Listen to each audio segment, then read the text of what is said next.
এখানে একটা মাসালা হচ্ছে, অনেকে আমাদেরকে প্রশ্ন করে, হুজুর আমরা রমাদানের পরে শাওয়াল মাসে যে 6 রোজা এগুলা কি আগে রাখবো নাকি আমাদের যে কিছু রোজা কাজা হয়েছে সেগুলো আগে রাখবো?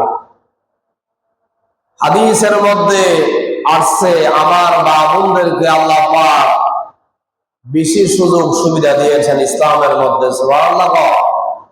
আমার বাবুদেরকে যত সুযোগ সুবিধা দিয়েছেন, যত অল্প আমলে জান্নাত লাভ করার সুযোগ সুবিধা দিয়েছেন, সেটা অন্য কোনো মানুষকে দিয়ে নেয়। যেমন আমার মা বোনদের মাসিক খরচ, ঋতুস্রাব খরচ, তখন তাদেরকে এই 7 দিন 8 দিন 9 দিন 5 দিনের ভিতরে ওই আমার মা বোন যতদিন পর্যন্ত সুস্থ থাকবে তার জন্য আল্লাহ পাক নামাজ মাফ করে দিয়েছেন। সুবহানাল্লাহ। এটা একটা সুবর্ণ সুযোগ নয়? এটা কি আমাদের পুরুষের ক্ষেত্রে আছে নাকি? নেই। আমার মা বোনদেরকে আল্লাহ পাক অসুস্থ অবস্থা তাদেরকে নামাজ মাফ করে দিয়েছে, ওই নামাজ আর কাজা আদায় করতে হবে না।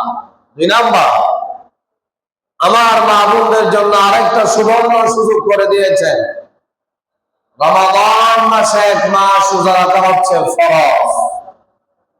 এখান থেকে যদি 2-1টা রোজা তাদের থেকে অসুস্থতার অবস্থা ছুটে যায় তাহলে তাদের জন্য রোজাকে স্থগিত করে দিয়েছেন। সুবহানাল্লাহ।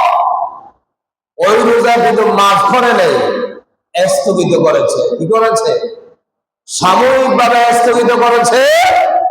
আমার মা বোনেরা যখন গয়রে রমাদানে সুস্থ হয়ে যাবে এই রোজাগুলা তাদের থেকে খাজা আদায় করে দিত। সুবহানাল্লাহ।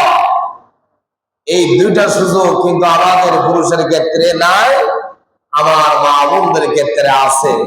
এই জন্য আমার মা বোনদেরকে বলবো, আপনারা যদি 6 রোজা রাখতে চান তাহলে আগে আপনাদের খাজা রোজাগুলো আদায় করতে হবে। কি করতে হবে?